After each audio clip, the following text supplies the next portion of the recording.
Hello!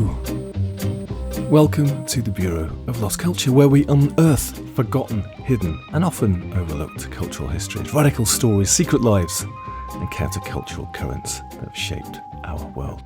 I'm Stephen, and as I record this, it's Pride this weekend in London. And so, in this episode, we're going to delve into a particular lost history, often a secret history, one that you might say has been hiding in plain sight for at least 5,000 years. My guest is Keith Stern, writer, researcher, longtime friend and collaborator with Sir Ian McKellen, who spent exploring the lives of queer figures from across the centuries. His book, Queers in History, is a rich, revelatory collection of over 1,000 individuals, famous, forgotten and often completely unexpected, whose sexuality put them at odds with the times they lived in, or whose stories have been carefully edited to fit a more acceptable historical narrative. You're going to find some familiar names: Oscar Wilde, Sappho, James Baldwin, but also many you might not expect. Florence Nightingale, not just the angel of the Crimea, but a woman whose passionate relationships with other women left some tantalising clues. Marlene and Dietrich, wearing men's suits in Weimar, Berlin, and seducing across the genders. Cary Grant, his long relationship with fellow actor Randolph Scott, played out behind closed doors in Golden Age Hollywood. We're going to hear more about that later. This was a surprising one for me. J. Edgar Hoover, head of the FBI, closet case supreme apparently, who possibly engaged in a secret relationship while persecuting others for theirs. Eleanor Roosevelt, Frida Kahlo, Tchaikovsky, Greta, Garbo, Richard the Lionheart, even Abraham Lincoln, all appear here in a galaxy of hidden lives. But Keith's book doesn't just offer speculation, it does weigh up the historical evidence, inviting us to consider how queerness has always existed, often hidden in coded language or cloaked in silence. It's more than a who's who, I'd say. It's a challenge to kind of official version of the past, and a reminder of how history gets made, unmade and remade, depending on who's telling it. We're going to talk about all that, and we're going to talk to Keith about what drove him to write this book, an endeavour that's lasted over 35 years, all the challenges of researching these secret lives, and of course why it matters. And, listeners, we're going to get into the subject of whether Gandalf was queer. Yes, really we are. Let's do it. Keith Stern. Keith, welcome to the Bureau of Lost Culture. I'm very happy to be here. I'm honored to be in the company of all of your other guests of the past. Queers in History Volume 1 of 2, A to K, and Queers of History Volume 2 of 2, L to Z. This is an incredible book. We're going to talk about it, how you came to write it and or compile it, and you've been doing that for sort of 30 odd years, right? I'm the only person you'll meet today who's compiled an encyclopedia over the course of 32 years.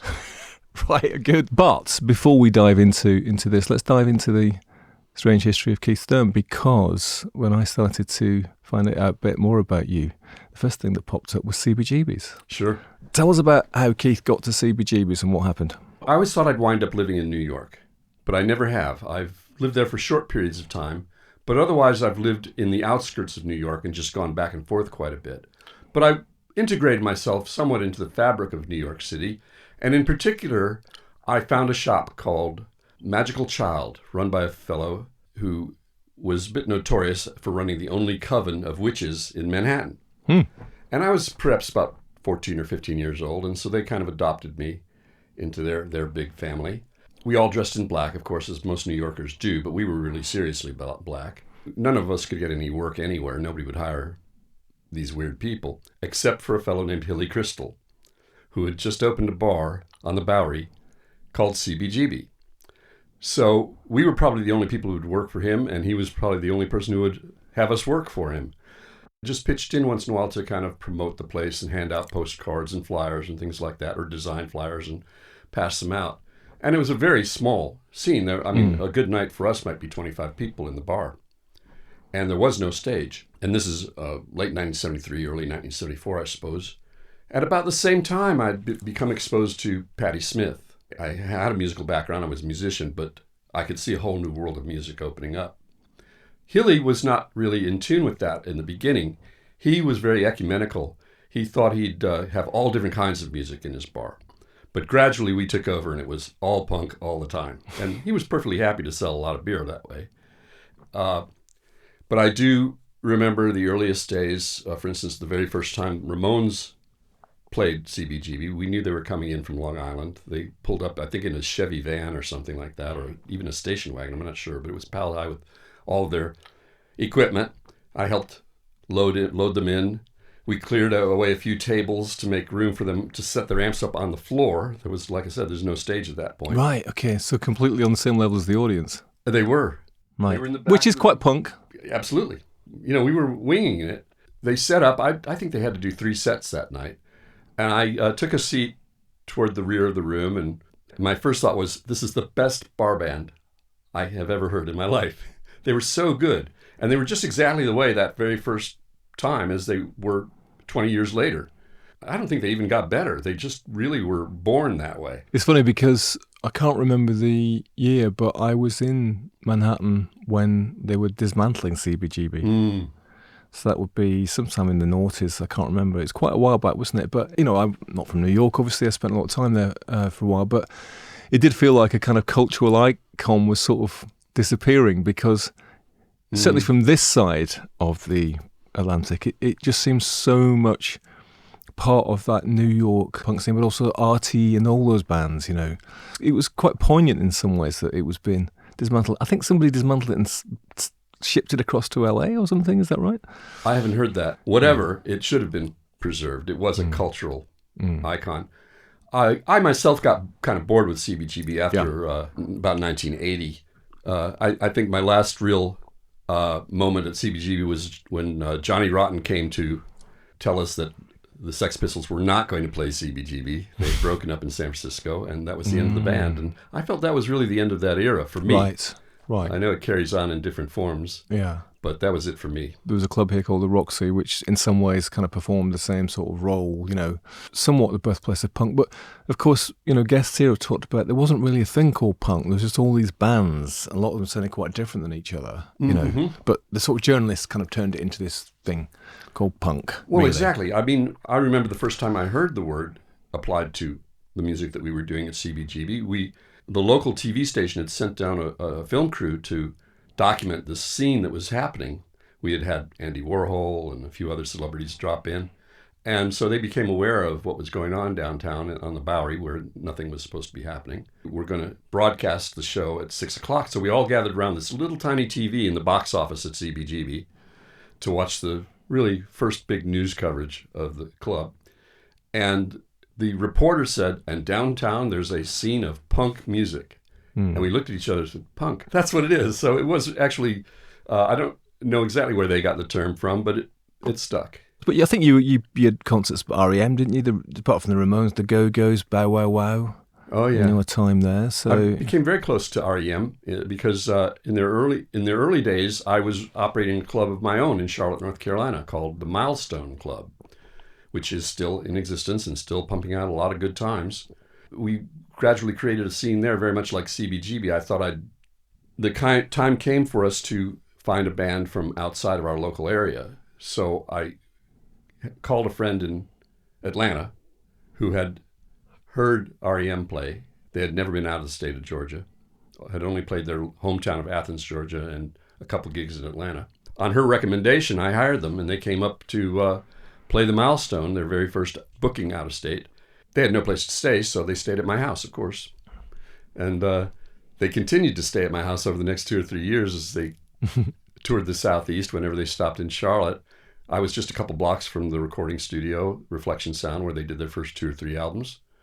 And so it was very convenient. They'd pull up, they'd all pile out of the car they were in or the van that they were in, carrying bags of noodle ramen and whatever other cheap food they could, heat up in my kitchen, and became very close to them. Well, they did very well, didn't they?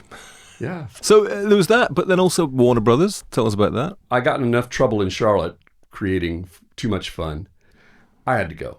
I got basically chased out of town, and I never thought I'd live in Los Angeles because I don't like smog. But I had a few friends in the music business in LA, and I had the promise of a job at Warner Brothers if I wanted to go to their headquarters in Burbank. So I did head for the West Coast, 1982, settled in Hollywood, and went to work for Warner Brothers, where they put me in the IT department, which was cool because I liked computers, still like computers. Frankly, I was the only person there who knew how to operate a remote workstation. I started exploring all the databases that I had suddenly access to and learned about what kind of music was popular in Berlin, what kind of music was popular in Mexico City, all over the world. Different kinds of music were popular. And so I started recommending, I was friendly with the A&R department. Those are the people who decide who's going to get signed to the label. And so I did my best to influence them. And I certainly recommended that they sign REM. And eventually Warner Brothers did sign them as soon as they got together $80 million, which was what it cost them. Ouch. Yeah. Right, that's expensive. Yeah. Wow, that's a lot of money. Amazing. They had to think about it a little while. Yeah, I bet. Hope they didn't put too much pressure on you. It's like, we just spent $80 million on this. If this doesn't work out, you're out. I can tell you, I felt that pressure, really. I bet really you did. A few years before moving to California, I had actually worked for Johnny Cash. I developed an incredible program for him that took in all of the music's royalty statements from around the world. And so this program was very clever about exchange rates and all that, and getting the checks out to all the songwriters in there.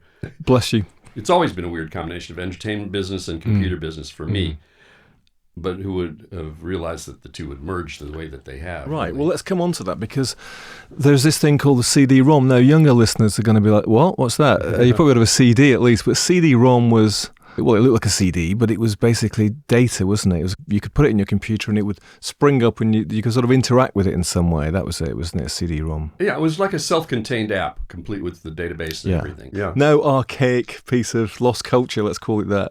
You used this to the first iteration of Queers in History, right? Okay. Why and how? And what gave you the idea to do this? And how did you even start doing it? Well, people who know me know I can get obsessed about things. And those obsessions usually last about a year. And so they'll feed me ideas. I love learning about things I don't know about. And I stumbled across something that I didn't know anything about, which was historically gay, lesbian, bisexual people. It started reading when I read a magazine article about Leonardo da Vinci. And it told all about his artwork and his scientific work. And it just casually mentioned that he was homosexual. Just that one line. I kind of scratched my head and I thought, I read the same thing about Michelangelo a few weeks ago. And again, it was a detailed story of his life and just mentioning that he had same-sex orientation. Like as a footnote? Just a footnote, yeah. Toward the end of it, the historian would just drop that in, or the writer would just drop that in as a juicy tidbit without any facts or justification or details. And I thought, well, that's kind of strange. And I figured if I spent a week in the library, I would come up with 50 famous people through history who were gay, lesbian, bisexual. And sure enough, after a week or two, I had 100.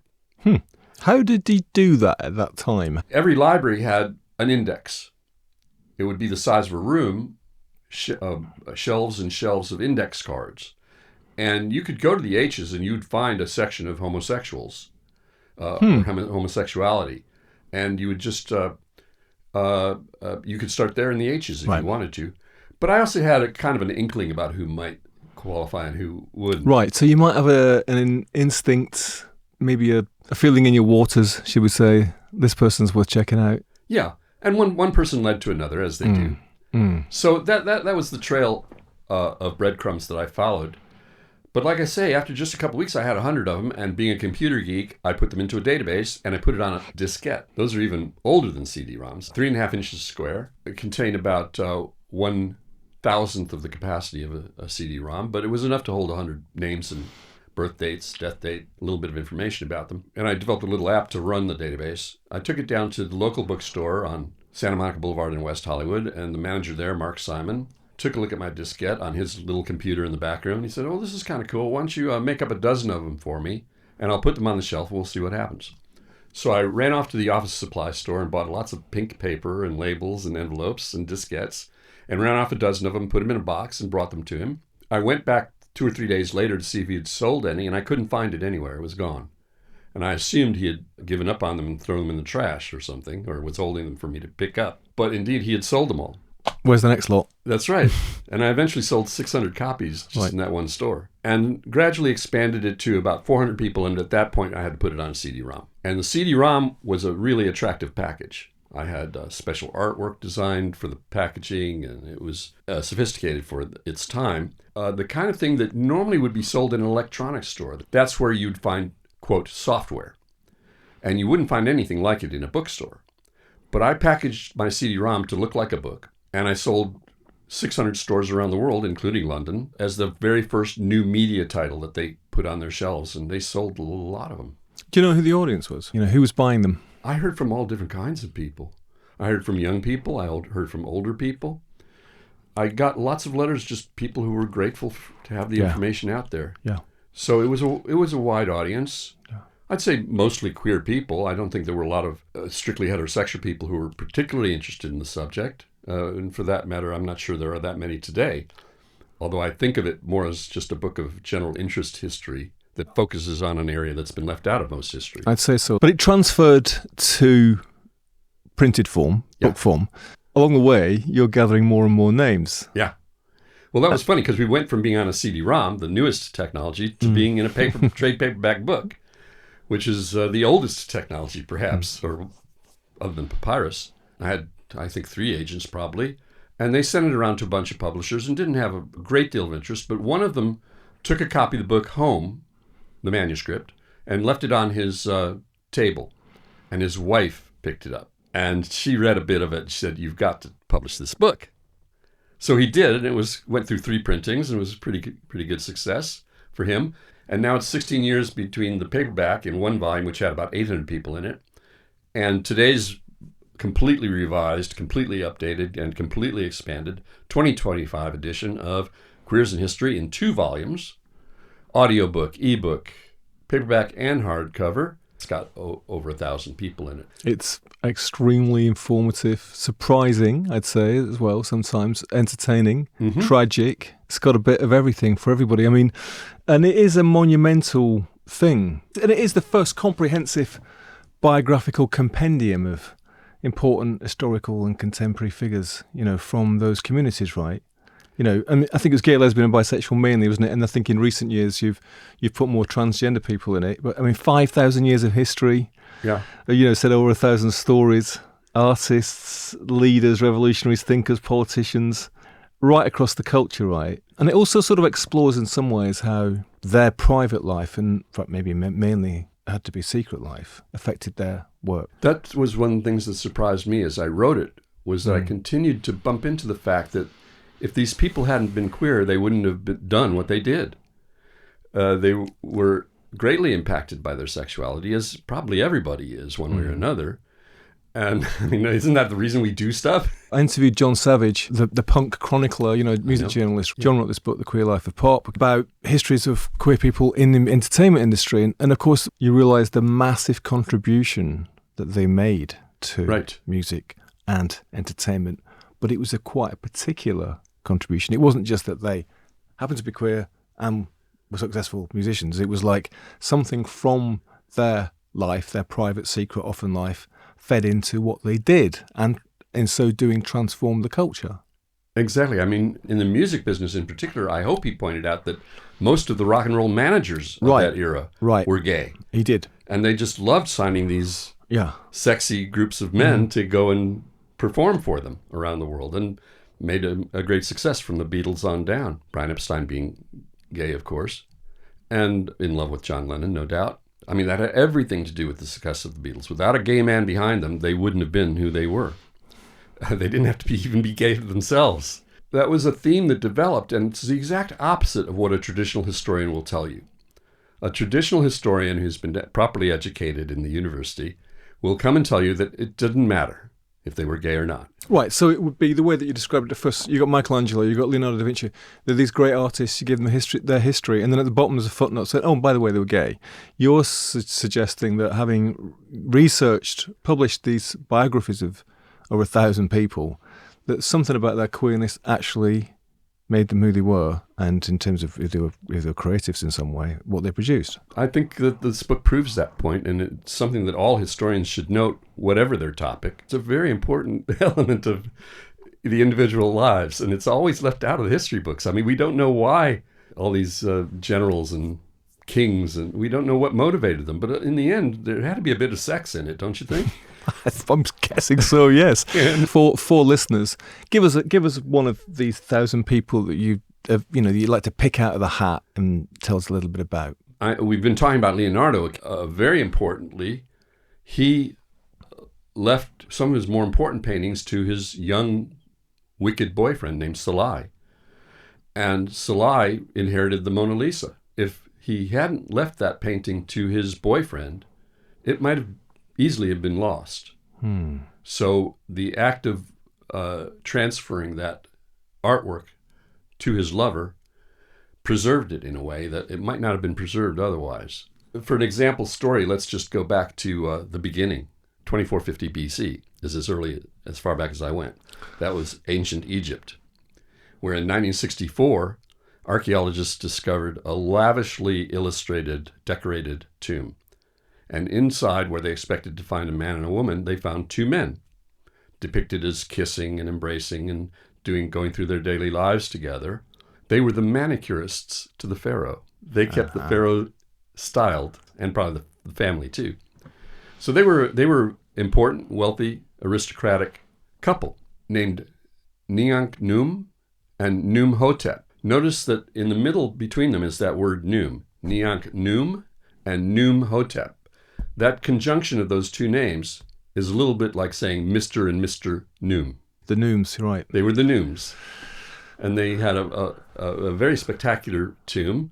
I'm hoping to be able to go further back in some revised edition, because recently a tomb was discovered from 26,500 BC. And it was 3 people buried in the tomb. They determined that they were young people, teenagers. One was 15, one was 16, and one was either 19 or 20. The one on the right was buried face down. The one on the left was buried with his hand on the crotch of the pelvic area of the person in the middle, decorated in ochre, very expensive red ochre on the head and the pelvic areas. And so naturally the archaeologists assumed that the person in the middle was a woman, and this was a sexually provocative manner. And quite a few months went by before they did enough tests to determine that the person in the middle was not a woman, but was a man. It was 3 guys buried together in a very provocative pose. And so tomb is continuing to be studied, and we don't really have any conclusions to make, and we may never know for sure what that was all about. But it illustrates how the experts always jump to a conclusion that it's a heterosexual relationship going on there. And in the light of what they found, did they revise that conclusion? They have revised that. They know it's a very intimate burial of some sort. Maybe that person in the middle was a very important figure who, when he died, they buried 2 of his companions with him, willingly or unwillingly. They're still studying that, but it's certainly intriguing. These are lost histories then, aren't they? And they're lost because of the way that, or the kind of view, the reality tunnel, as it were, that people have approached them with, right? It's prejudice, yes. Prejudice, yeah. So one of the things which this encyclopedia does is attempt to add something to history, right, as well as providing a lens to look at the lives of certain people. And so as you started to uncover more and more people who are queer, or at least you could speculate so, right, that's what started to inform a belief that queerness also would affect the way they lived, the things that they did, the way that the art that they produced, for instance. Right. These are things that I learned. Like you said, I've tried to keep it entertaining too. I mean, the biggest fear in my life is that I should be boring for a minute. There's no chance of that. Not in this. There's some very nice reviews at the front here. The Hartford Courant, which sounds like a fairly traditional paper, says, tells you who did what and who did whom. And Kit Ronan, the LA Reader, said, queer history comes out of the closet. It is very entertaining. And of course, your friend, and you know who you're staying with at the moment, Ian McKellen-Syrian, who wrote the foreword for this, right, and says, prepare to be surprised. There's quite a few, I didn't know that moments. Did you find some of those moments? Even though you're on the lookout, did you think, wow, well, I never would have thought he, she, they were that way? Oh, well, there were many, but one in particular stands out for me as an American who grew up in Chicago, went to the public schools, where every classroom had a portrait of Abraham Lincoln, who was the local boy who'd done good. the 16th president of the United States. He's the president who took the country through the Civil War and kept the Union, kept the country together, for what it's worth now. And so he's an American hero, and many people consider him to be the best U.S. president. And I thought I knew everything there was to know about Abraham Lincoln, but after I published the book the first edition, people started coming up to me and saying, "Oh, have you heard this about Abraham Lincoln, gay gossip, about Honest Abe, who didn't look the part, and as far as I knew, had not acted the part." And so I said to myself, I'm going to find out for sure that it's not true. I'm going to go do some research, back to the library, read about Abe Lincoln and prove that he wasn't gay, and I don't have to write him up in my book. Save myself a little trouble. But of course, the more I looked into it, the more I found out, and it's pretty amazing how much information there is about this particular person. It's very important in American history, and I would think even in world history. But even if he had never become a lawyer and had never entered politics and had never become president, he'd be remembered today as a poet, and as the poet who wrote the very first, earliest gay poem in American literary history. In 1829, he published in the local newspaper a poem about two boys who get married and try to have a child. Wow. Right. Nothing earlier in American literature on that kind of a topic. And of course, the locals loved it. They thought it was the funniest thing they'd ever read in their local paper. And when he became president, and people would go back to his old hometown in Indiana and talk to them about what they remembered about old Abe, that's what always came up, was that gay poem that he wrote. Well, like James Buchanan, 15th president of the United States. That's true, too. Personal life long been the subject of historical debate, an exceptionally close relationship with his male roommate, William Rufus King, to the extent that they were colloquially referred to as the Siamese twins. Yeah. Right? There was no doubt in people's mind what was going on there. There was no doubt about it at the time. No doubt about it at the time. I mean, people knew about these relationships. You couldn't really hide it in such a close society. Well, that in itself is interesting, isn't it? Because they knew about it. It was never spoken about, never written about, but it was tolerated, right? So absolutely, we often think about, from the counterculture onwards, that we live in sort of very liberal times, and assume that the past was not so. But it often was, wasn't it? But just there was this one rule, which is that don't talk about it. Yeah, people accepted it to the point where they didn't really talk about it much. They might make a little snide note in their diary, but it was not considered a topic fit for publication in a newspaper, for instance. There was no scandal tinge involved in it. People just thought it was a peculiarity and no more. And so it wasn't anything that, certainly politicians would try to use it against other politicians and imply that they were something less than 100% man. But they did a lot of things like that in other ways too. So when you look at tolerance, I look back at even at ancient Egypt, where, like I said, the pharaoh employed a gay couple to take care of him and his family, not only tolerated, but revered them and treasured them and appreciated them. Just a couple hundred years later, one of the pharaohs himself was accused of having a homosexual relationship with one of his generals. And basically, the people surrounding the king just shouted the guy down and told him to go away. We don't want to hear your nasty rumors about our pharaoh. Of course, we know about Greece, where it was kind of just part of society, completely embedded, right? There were some surprising things for me. I mean, Sitting Bull, the legendary Lakota leader, he's famous for this resistance against the US government, and his role in the Battle of Little Bighorn. But one of his two wives was a man, two-spirit man, they called it. It's two-spirit identity, a term used by indigenous North Americans to describe individuals who embody both masculine and feminine spirits, right? Often holding significant spiritual and social roles within the community. Sure. Gay people were the shamans, the wizards, the witches that people looked up to as being special.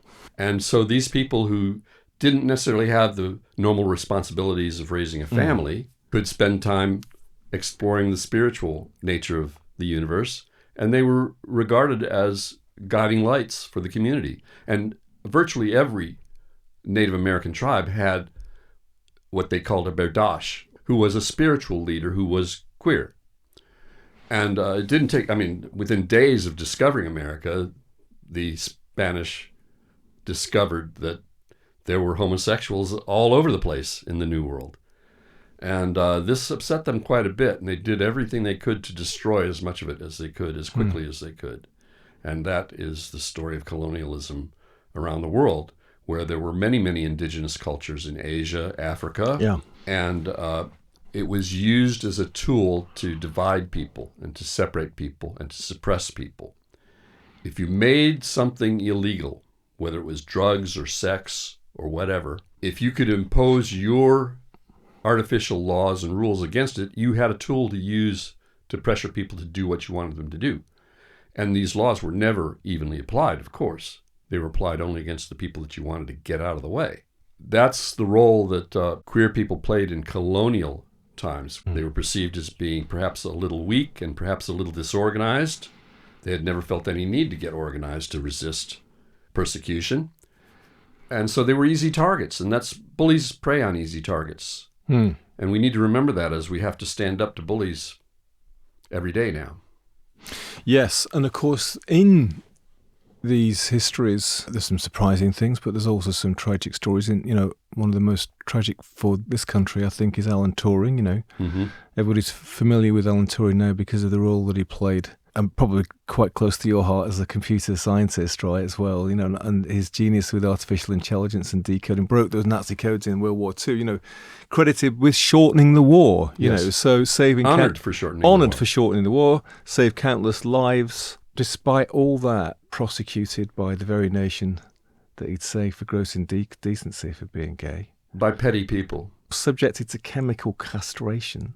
Prison or castration. He wouldn't have liked prison very much, but castration was not a pleasant thing for him either. We have every reason to believe that he was driven to suicide by these petty people. It's a kind of tragedy anyway for anybody, but given what he'd done, given his contribution, it's absolutely extraordinary, isn't it? But he had to keep it secret. Yeah, he couldn't tell the judge about what he had done. That wasn't a factor. He was just some guy who needed to be get out of the way and needed to be disposed of. Hans Christian Andersen. That was both surprising for me, the beloved Danish author of all those fairy stories, which are kind of quite Christian and sort of moral, aren't they? Well, on the surface they are, but when you dig deeper, there are darker themes to his stories as there are to all fairy tales. His personal life was desperate, wasn't it? He was queer, but he really didn't want to be. And he suppressed it as much as he could, and it caused him to be miserable. But out of that came these wonderful stories. What can you say? These wonderful stories where he was able to express himself.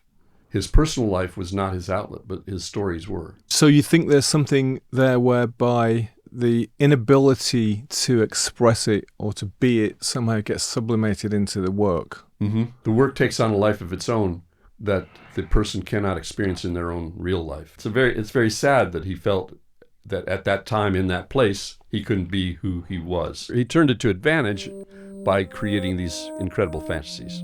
Here is a sidebar about the queer life of the Chevalier d'Eon.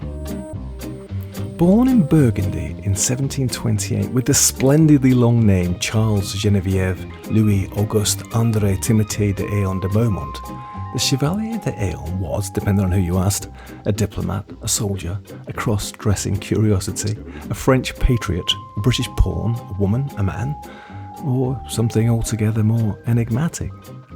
What we know for certain is this: d'Eon lived one of the most astonishingly queer lives of the 18th century. Quite a bit of it right here in Soho, in London.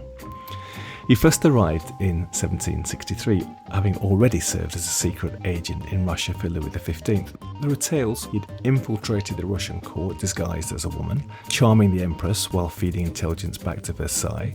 And it was this knack for disguise, for double dealing, for living multiple lives that became the hallmark of his life. In London, d'Eon was meant to serve as a diplomatic attaché, but the moment he stepped foot on English soil, rumours began. Was the Chevalier, in fact, a woman? London society couldn't stop speculating. Gossip columns exploded, caricatures circulated, and at the London Stock Exchange, bets were placed, literal financial bets, on the Chevalier's gender. One man even offered to perform a physical inspection. D'Eon, ever the graceful aristocrat, responded not with outrage, but with a fencing sword. And fencing became part of his story, as we will hear. By the late 1770s, the Aeon, still presenting as male in public, began privately asserting that he'd been signed female at birth and was forced to live as a man to serve the king. Now, whether this was a calculated ploy for safety or an evolving expression of gender identity, who knows? But the French crown, I think in an incredible rare act of bureaucratic flexibility, agreed Louis XVI officially recognised the Aeon as a woman. With one condition: she must dress as one. So the Chevalier returned to France wearing powdered wigs, courtly gowns, corsets, all the frills of female aristocratic fashion. She claimed this was not a costume, but a return to her true self. Eventually, the Aeon came back to London, this time living openly as a woman. But her later years were not so glamorous. The French Revolution had ended her royal pension and she was in prison for debt. She carried on fencing for money, still wearing dresses, still astonishing audiences. At one exhibition match, the crowd watched this lady gracefully disarm a male opponent with a flourish of her rapier. They cheered, not just for her skill, but for her defiance, for living in a way that no one quite understood, but couldn't look away from. When she died in 1810, aged 81, a post-mortem examination revealed what doctors called perfect male organs. The newspapers went wild. But I think to reduce D'Eon's life to this question of anatomy is to miss the point. She just lived outside the conventions of their time and, as far as they could, true to themselves, with flamboyance, courage, contradiction and flair. And London loved them for it. Did you come across anybody who you think, oh, never would have thought that? Many. I was surprised by practically every one, because I went in with the attitude, I'm going to research and prove they were not gay.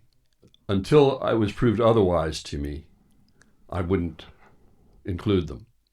And so, gosh, the big ones, Shakespeare. He's always been in my book. A.L. Rouse, leading expert on Shakespeare, and who was queer, openly queer himself, totally open about his sexuality, same-sex orientation, but was convinced, or at least tried to convince us, that Shakespeare was not gay. Why? Because he was married and had children.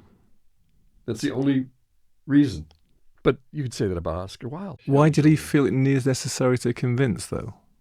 Something about the people who have studied Shakespeare, because they've known from the beginning that he was queer. From the 17th century, they've known he was queer. He wrote those sonnets, for goodness sake. Dedicated to Mr. W.H. Yeah, how do you explain that? Since 1609, they've been trying to explain why Shakespeare wasn't gay, because they think it lessens his stature somehow. And yet this is an openly gay academic who's also trying to do it. Very strange. I respect Rouse, and so I have to take him seriously, and Shakespeare's not gay. And all the experts, Schoenbaum, all the leading Shakespeare experts will tell you flat out, William Shakespeare was absolutely heterosexual. Until recently, because we couldn't find a man on the other side of the equation, other than Mr. W.H., the young man that he wrote the sonnets to. Well, we had him. That should be enough. We know that Shakespeare lived in London for many years apart from his family. He had a sexual life. We don't know much about it. What I've been looking for all these years is that other guy. And we're starting to get some information that there was another guy.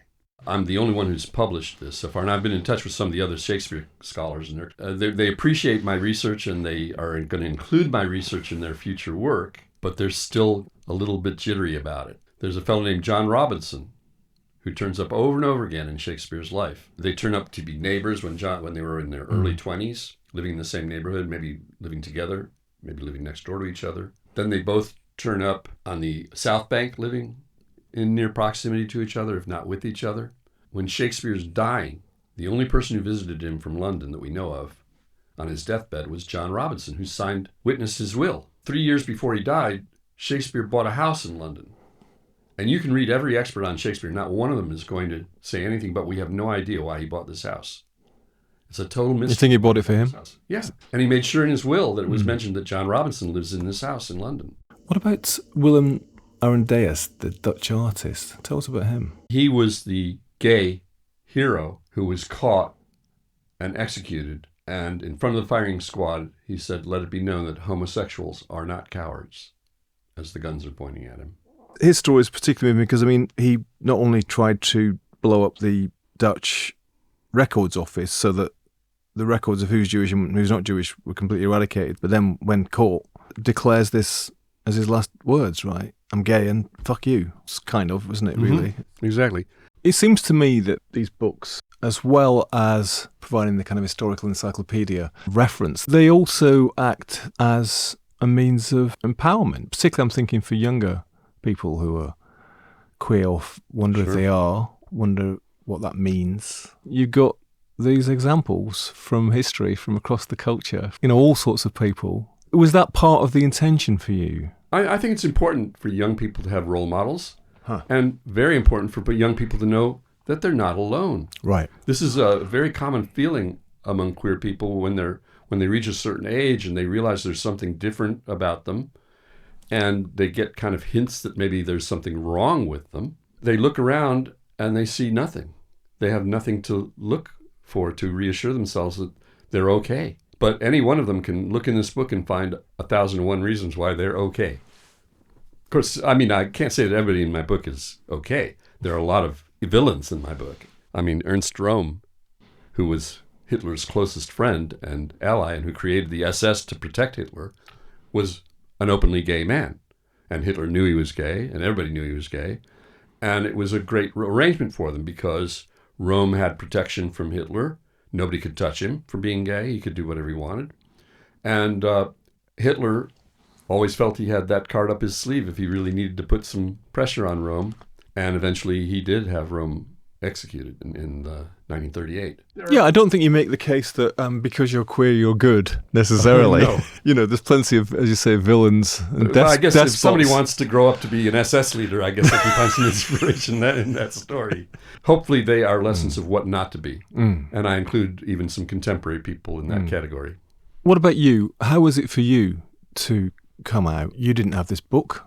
Did you have role models, mentors? It's kind of funny because when I look back, they were there, but I didn't recognize them. I mean, I drove Allen Ginsberg around Washington, D.C. for a couple days when I was 20. I don't know how I would have responded if he had tried to hit on me, which I don't know why he didn't. At any rate, he didn't. And I didn't fully understand that he was queer. I was a rather late bloomer, actually, partly because of being queer. I just didn't think that much about sex until I was in my early 20s. Because it was too confusing, or? Yeah, I had no idea. I mean, I loved women, I knew that. And I was fascinated by boys, and I knew that. But I couldn't really reconcile it all until much later. And when I was in my 30s is the first time that I said, "Come on, quit fooling around, you're gay." And said it to yourself, or said it to the world? When you publish a book called Queers in History, which I did when I was just 39. Yeah. I mean, that's pretty much it. You're out. So for you, a slow process, but not necessarily a terribly painful one. No. I experienced a little bit of bullying in school. Nothing terrible because I was well protected by the girls and who threatened to, not talk to their boyfriends if they gave me any trouble.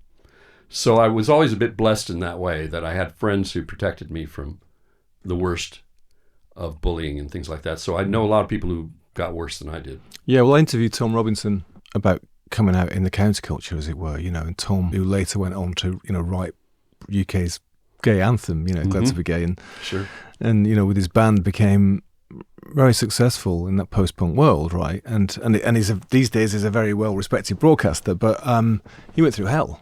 Yeah, he nearly committed suicide. I think he made an attempt to commit suicide, which failed, thankfully. Breaks my heart. Really desperate, yeah. What about, how do you sort of choose things? So one question would be, you've been sort of slightly criticised for including Angelina Jolie on the basis that, is she or isn't she? Is it speculation? Or do you ever think, they are, but maybe I shouldn't put them in because they might not want to be in? Or yeah, absolutely. My rule is that anyone who has denied being queer has the right to stay out of my book, certainly while they're alive. I mean, most of the contemporary people in my book who aren't necessarily waving a gay pride flag around every day They've given an interview or two where they've let it slip out occasionally, and that's really enough for me. But you have to read the entry and make your own decision. I don't expect people to take every word I write as the gospel truth. I want to stimulate thought and stimulate maybe more research. And I've tried to avoid what you would call speculation. And I did cut 2 or 3 people from the latest edition where the evidence just wasn't there. I'm not saying they weren't queer, but the evidence just wasn't there, so they're gone. I mean, there may be 1 or 2 more that I should cut that I haven't cut, but those that are in there, I'm pretty confident they deserve a place in there. And the rule always was that there was strong reason to believe, that they had at least one intimate physical relationship with a person of the same sex. And that was a pretty good rule for a while, but it leaves out a lot of territory. It leaves out a lot of trans people and cross-dressers. And I mean, I had plenty of trans people right from the beginning, I thought. I heard from the trans community that I didn't. And so I've made some effort, and it's a very rewarding effort to include more fascinating, fabulous trans people in the latest edition. I mean, some of the best stories are about the trans people who overcame whatever prejudice they encountered there, and they're the bravest people in my book, probably. So the rule has kind of had to be expanded from a physical act to more of an intention in one way or another, that they're nonconformists sexually or in gender. It's a lot more complicated today than when I started, but I'm trying to keep up. Has anybody ever written to you and said, actually, would you mind taking me out of your book? Very interesting that you ask, because I did have a couple requests like that. I mean, for instance, I was good friends with Kevin Spacey. When he first came to Hollywood, I picked him up at the airport and took him to his friend's house where he was sleeping on the couch. He was born in Los Angeles, but he had gone to New York, done a few plays, and then came back to become a film actor, became friends. And so, of course, we all knew he was gay, and all my friends who knew I was writing this book said, are you going to put Spacey in there? But I knew Spacey didn't want to be in my book. So I never considered putting him in my book. And one day I was meeting another mutual friend at a restaurant called Hugo's, very popular with the Hollywood crowd. I noticed a fellow in the booth next to me slouched over with his hat over his face. I didn't think much of it, didn't recognize him. And then my other friend came up to meet me, came up to my table, looked beyond me and said, oh, hi, Kevin. What you doing? And so Kevin, who did not want to talk to me at that point because he knew I was writing this book, emerged from under that hat. So he never was in the book until recently. Just on that note, how did you feel about what happened with him, when he was wrongfully accused of things here, during his tenure here, and then he came out, didn't he? But in a way, he was somehow forced out, wasn't he, against his will? That's what it felt like anyway. I think he kind of used coming out as a bit of a distraction, if anything, too. So, I mean, Kevin had an unbelievably difficult childhood. I mean, his father just twisted him up and made him a mess. And you can't excuse what the person that Kevin is, although, of course, he's a brilliant actor, one of the most brilliant ever. And it has to be partly for that reason that he's so good at being a chameleon and so good at what he does. We live in a world where brilliance is not compensation enough for doing evil things, and he was certainly capable of doing evil things, particularly when he was under the influence of alcohol. So I think alcohol was a bigger problem than sexuality for Kevin. It's just my opinion. He didn't ask to be removed, but he sort of made it clear that he didn't want to be included, let's put it that way, right? But he made it clear he didn't want to be included. But you have had people who've written to you and said, hey, would you mind dropping me from your book? I'll tell you what I did have. I included Cary Grant, who's a member of my family, actually. My cousin married his only child. So I got a little blowback from my family about that. And his lover, his famous lover in Hollywood, was Randolph Scott, the actor. They lived together as a gay couple in Los Feliz neighborhood of Los Angeles. And they were about as open as you can be. And even back in New York, Cary Grant had lived with a gay fashion designer. It's all over Cary Grant's history, and Randolph Scott, too. They're both long dead by the time my book got published, but soon afterward I got a phone call from a fellow who told me, I'm Randolph Scott's son, and you should not put him in your book. It's rude to include him, blah, blah, blah. And all I could say was, I don't mean it to be an insult. That these two men loved each other is not a bad thing. And we kind of ended the conversation on that note. I mean, he was definitely wanted me to remove his father from my book. Why would be the question. The issue was that some shame or something? Or didn't want to be known as the son of somebody who was queer?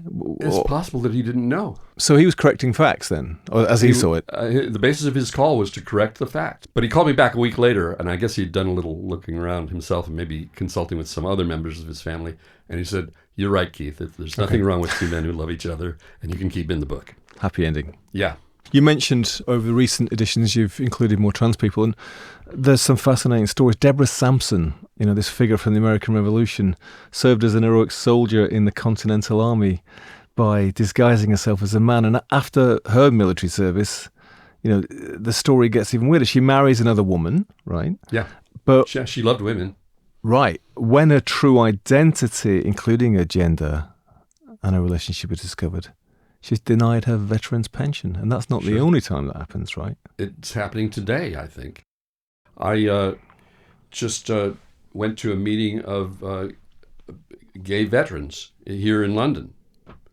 And they told some horror stories about what happened between 1967, when homosexuality was legalized in England, and the year 2000, when it was finally okay to be in the military service. Between 67 and 2000, you couldn't serve in the military if you were gay, hidden or not. If they discovered or suspected that you were gay, you'd be called into the office, and they'd say, "Well, we've heard some things about you. Do you have homosexual tendencies?" And your choice was either to lie and say no, which would make them very happy, and they'd keep you in the service. Or you could be an honorable person in your mind and say, "Yes, I do," and you'd be gone. They would escort you off the base from that office. You may have been 13, 15, 18 years in the service, and it was all gone. No benefits, no pensions, nothing. That's the particularly cruel thing, it seems to me, is that now we know this fact about you, you're out, but then to take away something that you've already earned. It's shocking. And one of the people I talked to was an officer who served her full 30-year term and had to process these people. She had to ask the question, "Do you have homosexual tendencies?" And she had to get rid of the people who answered yes. And it was really that simple. They wanted you to lie. I'm sure a lot of people did lie, and good on them. One thing which gave me a little bit of pleasure, Keith, was that I discovered somebody who's not in your book. Oh, and I thought done. I'd tell you today. Okay. On this subject, Mary Read, born in England, raised as a boy by her mother, so she could receive financial support from a deceased relative. In other words, the relative was prepared to shell out if she had a boy, but not if she had a girl. Okay, so Mary's brought up, as dressed as a boy, which she carries on into adulthood. Serves in the military, right? But this is the fascinating thing. A Londoner too, joins a pirate crew, so she became a pirate, right? Aboard the pirate ship captained by Calico Jack Rackham. This bit's not included in Pirates of the Caribbean, as far as I remember. And so she only revealed that she was a woman to a few close companions. And one of those was Anne Bonny, who also disguised herself as a man to become a pirate. So there we go, you see. I've just dropped into it for the next edition. I love it. I need all the help I can get. The cross-dressing pirates. I can do a whole pirate section. All those people on that boat, for all those months, they had to do something. Come on, what were they up to? Yeah, what were they up to, right? I've just suggested to them, but do you get people now writing to you saying, "Hey, Keith, you forgot this person," or "You got to include this person," or? I do. And oftentimes it is, they're talking to me about people who are prominent in the LGBT plus community and people who have devoted their lives to gay rights and civil rights in general, and who have made a real mark on the world as a result of their work. But I feel like that belongs in a separate book, that there should be a separate book about, people who've worked for gay rights. I do have Harvey Milk and a few, but if I included all the people who are prominent in the LGBT plus community, particularly now, I just don't have. I have to limit it somehow. Yeah. And 1,000 is really a lot. And if we already know about somebody, it's maybe less impact, isn't it? Right. If a lot of very prominent out gay people in today's society are not in the book, because you can easily find out about them elsewhere. So the book is meant to be the ones that are a little harder to find. So you're still collecting? like I said, those guys in that 26,000-year-old burial, they may wind up in my book eventually. So this is an ongoing project, right? I wish it weren't, but I don't go through a day where I don't have one thought. I try not to think about it anymore, but I still have some work to do on it, I suppose. You're here in London, right? You're staying with your friend, Ian McKellen. Tell us about your friendship. How did you meet? Well, we met in Hollywood, in Los Angeles, and he was filming. Then he was going to go on and do Gods and Monsters for Bill Condon, and he had about 3 or 4 weeks in between the two films, and he wasn't going to go back home and come back. So he stayed in Los Angeles, and being a workaholic, he decided he would do a one-man show for charity. And we had met at a party. I had green hair at the time. He remembered me, and he knew I knew something about computers. So he called me up, and he said, I'm doing this show, and I need to get a computer here and get it set up so that I can work on the script for my one-man show. So I got him set up, and we were just talking about stuff, and I mentioned that I was working on websites. I had done one, for instance, for Spinal Tap. Excellent. And he said, well, that sounds interesting. Why don't you do a website for the show? And we put this website up. This was 1997. And it was quite a success because if he would do a one-man show in LA, he could easily sell out the auditorium just on the local people. But because of the website, he had people coming in from Boston and Dallas and all over the country were coming in to see this show. And he was mightily impressed. And so he said, well, why don't you do a website for me? I said, sure, Ian. Give me your CV. So he handed me like one piece of paper with double-spaced typing on both sides. It listed, a few plays, a few movies. And I thought, well, yeah, that's enough of a career. I can do a website on that. And he asked me how long it would take. I said, well, about 3 weeks. Give me about 3 weeks to do it. And so here we are 28 years later, and we're still working on it. Is that right? His CV's longer than 2 sides of A4 paper, that's for sure. It was longer than that then, but he didn't give me the full thing. He didn't want to scare me out. Is that scare right? me off, I think. Right? So the question is, I was told earlier on today that there is a whole internet thing about this, which maybe you could ask him, or maybe is that, was Gandalf queer? Was Gandalf queer? Well, he did like hanging out with the boys. He really did like hanging out with the boys. We know of no particular female love interest of Gandalf. And I can tell you that the underwear that Gandalf wore during filming of Lord of the Rings, which I happen to own, the wardrobe department wrote the word Gandhi to identify it, Gandy. And so his underwear is pretty gay. Does that answer your question? Yes, that answers my question. Good. Yeah, very good.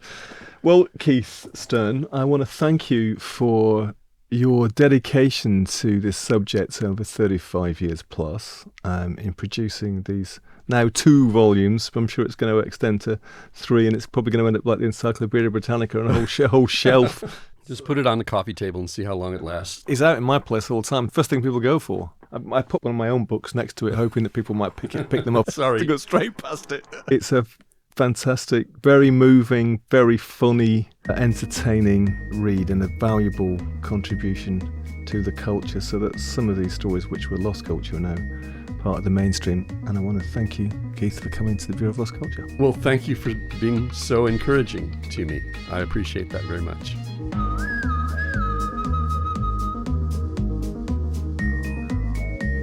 Thank you so much to Keith. Whatever your orientation is, I recommend this book. Every time someone sees my copy, they pick it up. It takes me ages to get it back. A very good Christmas stocking filler, I would suggest, although you're going to need a big stocking or a pair of them. Thank you to my recent correspondents, Mark, Olivia, Owen, Nancy and Nigel. Some great suggestions. Keep them coming. You can join us, bureauoflostculture.com, if you've got any ideas for lost, secret or forgotten histories of your own. Thanks to Soho Radio. Thanks to you for listening. Let's keep listening. And I will see you, hear you, meet you further down the road, round the bend and over the hillsides for more of these tales from the underground, from the other side. Here's a tune by the Real Tuesday World to play us out.